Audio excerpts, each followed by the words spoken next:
When I was growing up, it was just me and Mom. Dad left when I was very young, and I hardly remember him now. Mom worked really hard, juggling different jobs to make ends meet and make sure I could focus on my studies. Thanks to her sacrifices, I got a scholarship that helped me finish college without ending up in huge debt. I studied business management because I was determined to succeed and never experienced the financial struggles we faced when I was young. After graduating, I moved to the city. Starting out was tough. I lived in a small apartment and often had to eat cheap meals like ramen. But I landed a job at a big company, starting at the bottom and working my way up. Within a few years, I wasn't just an employee there, I was in charge of a whole department. It was more than just a job to me, it was my territory. I made sure everyone I worked with felt respected and valued. During training sessions for new employees, I always emphasized the importance of respect and taking ownership of their work. I encouraged them to treat their job like it was their own business, knowing that this mindset would lead them to leadership roles in the future. The team was strong, made up of really good people. When I was chosen for the department head position, we went to a nearby bar to celebrate. It wasn't a fancy place, just cozy with cold beer and lots of laughter. Here's to Erica, our boss. Marco, who I've known for ages, lifted his glass high.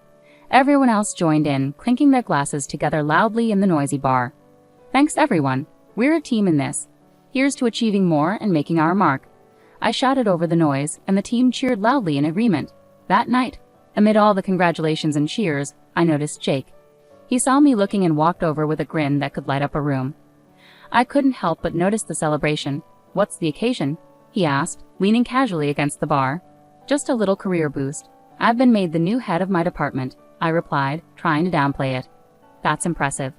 It must come with its challenges, he said, nodding with understanding. I'm Jake, by the way. Erica. Nice to meet you, Jake. We ended up having a more serious conversation than I expected that night. It turned out Jake was a financier, comfortable with numbers just like I was with project plans.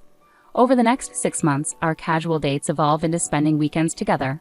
Before long, I found myself at his place more often than mine. His apartment was amazing, tall ceilings, a stunning view of the city, and a warmth that my own shabby rental couldn't match. One evening, while we were gazing at the city lights from his balcony, Jake turned to me with a serious expression on his usually playful face. He took my hands in his, and I could feel the nervous energy pulsing through them. Erica, these past months with you have been the best of my life. I know this might seem fast, but sometimes you just know, right?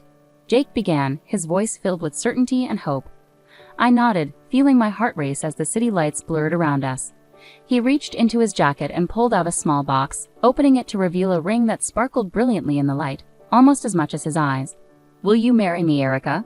Yes, Jake. Absolutely yes, I managed, my voice thick with emotion. And just like that, I was engaged, to a man who truly saw me and loved every part of me, even the tough ones. On the day I was supposed to meet Jake's parents, my stomach churned with nerves as Jake drove us up to a sprawling mansion with a driveway longer than my entire apartment building. It struck me, these people weren't just well off, they were incredibly wealthy. Stepping out of the car, I felt the weight of the place. The house resembled something from an old British movie, all brick and ivy, with gargoyles staring down as if they knew I didn't belong. Jake squeezed my hand as we approached the massive oak doors. You'll be fine, Erica, he whispered, though his voice seemed more for his reassurance than mine. The doors swung open, revealing Mr. and Mrs. Hargrove. His suit looked more expensive than my monthly rent, and her dress could have graced the pages of a fashion magazine. The foyer was enormous, with a chandelier sparkling like a starry sky. Portraits of serious-looking people with titles like Sir and Lady lined the walls. Erica, lovely to finally meet you. I'm Charles, and this is my wife, Eleanor. Mr. Hargrove greeted us, his voice smooth but distant, tinged with a practiced English accent. Mrs. Hargrove smiled politely, though it didn't reach her eyes. Pleased to meet you both. I managed a polite greeting, trying to keep my voice steady as we moved into the dining room. Jake whispered quick tips about which fork to use, but my mind was a jumble. Dinner felt like sitting in a freezer with an icy atmosphere thick with judgment. Mr. Hargrove gestured towards a portrait of a stern-looking man with a thick beard. That's Sir Reginald Hargrove, a direct ancestor from England. He came over in the 1800s to establish our family here, Mr. Hargrove explained proudly. Very impressive, I replied, trying to sound enthusiastic. But it was hard to focus on eating when I felt every move was under scrutiny. When I mistakenly reached for what I thought was the salad fork, the awkward silence that followed made it clear I had made a mistake. I looked to Jake for help, but before he could say anything, Mrs. Hargrove's sharp voice cut through. Perhaps things are done differently where you come from, dear, she remarked, each word precise and cutting. Sorry, I'm still learning, I muttered, feeling my cheeks burn. Jake tried to divert attention by sharing a story about us, but his parents seemed more interested in observing my struggle with the dessert spoon that followed. With each course, I felt smaller under their scrutinizing gazes. After the chilly dinner, we moved into the Hargroves' grand living room. The plush carpets and heavy curtains made the room feel even more stifling than the dining hall. Sinking into one of the ornate chairs, I felt like I was on display, an outsider in this lavish setting. Mrs. Hargrove, sitting gracefully on the edge of her seat, leaned forward. Erica, dear, tell us about your family. Your upbringing must have been quite different from ours. I paused, feeling Jake's tense gaze on me. Well, it was mostly just me and my mom. My dad left when I was really young, and I don't remember much about him. My mom worked hard to raise me on her own. She's a nurse. The room fell silent, heavy with tension. Mrs. Hargrove suddenly stood up, her chair scraping loudly against the floor.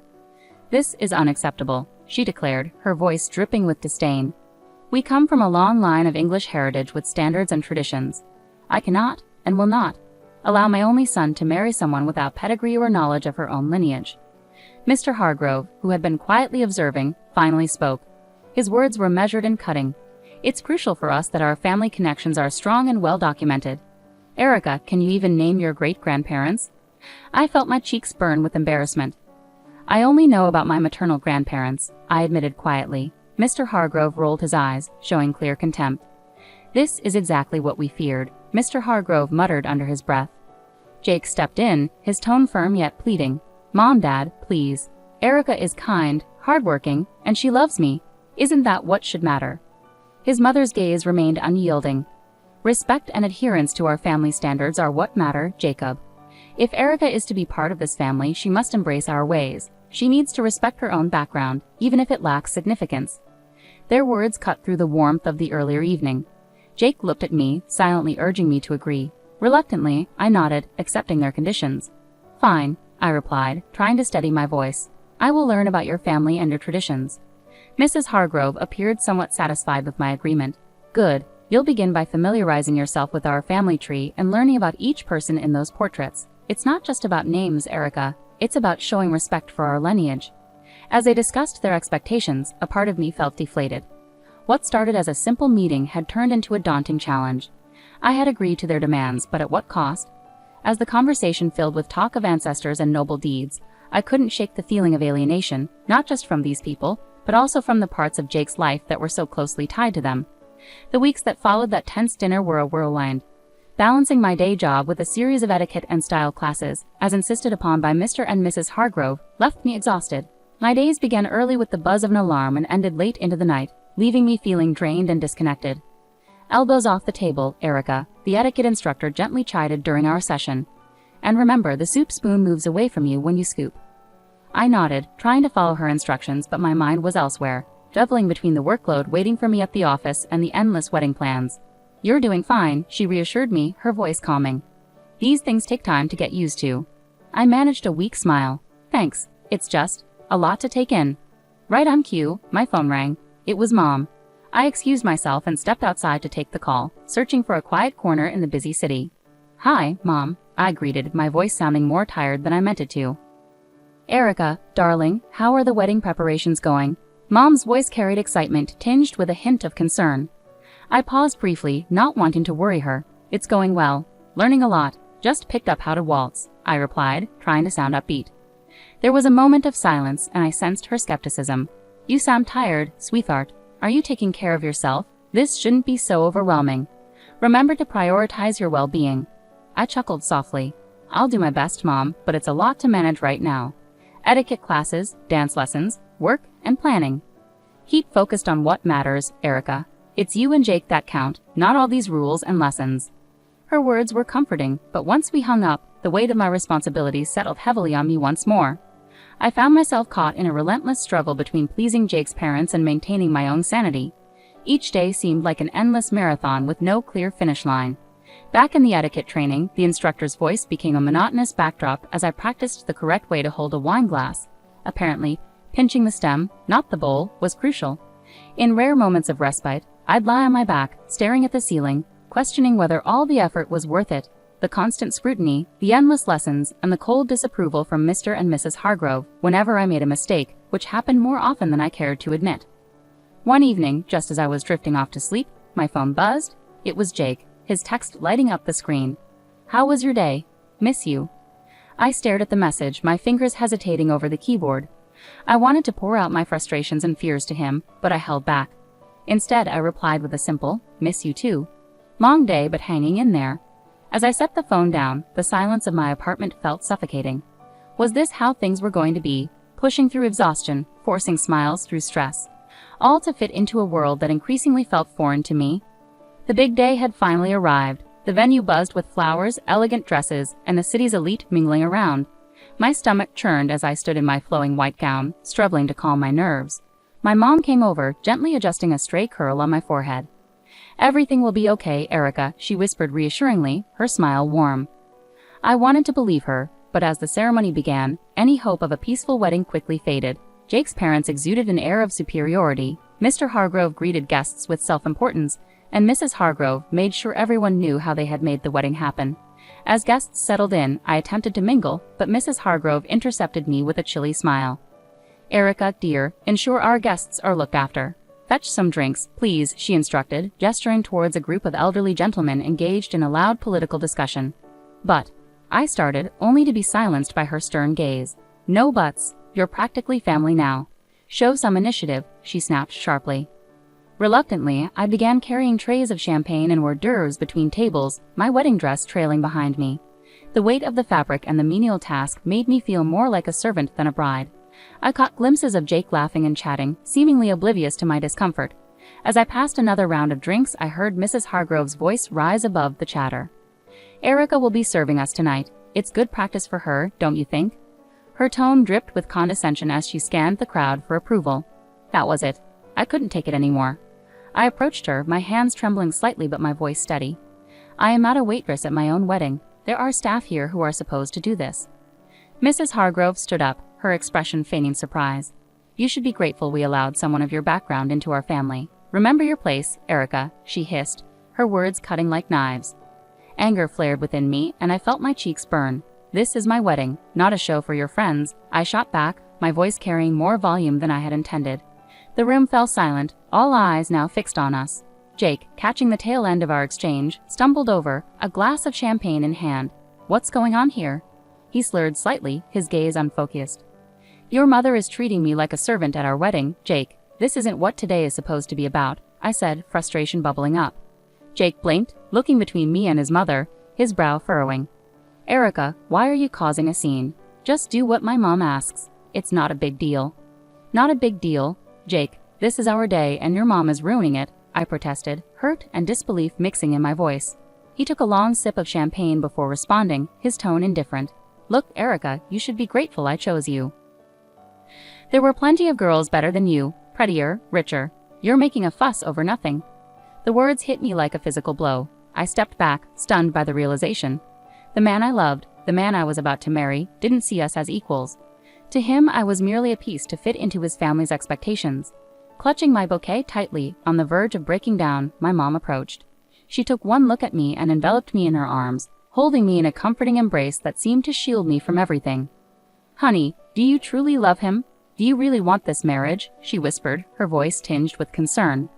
I shook my head, my voice barely audible. "No, Mom, I can't go through with this. I don't want to." Mom nodded, her expression determined as she gently took the bouquet from my trembling hands and guided me to a chair, her touch comforting. With unexpected resolve, she walked over to the DJ, requested the microphone, and turned to address the assembled guests.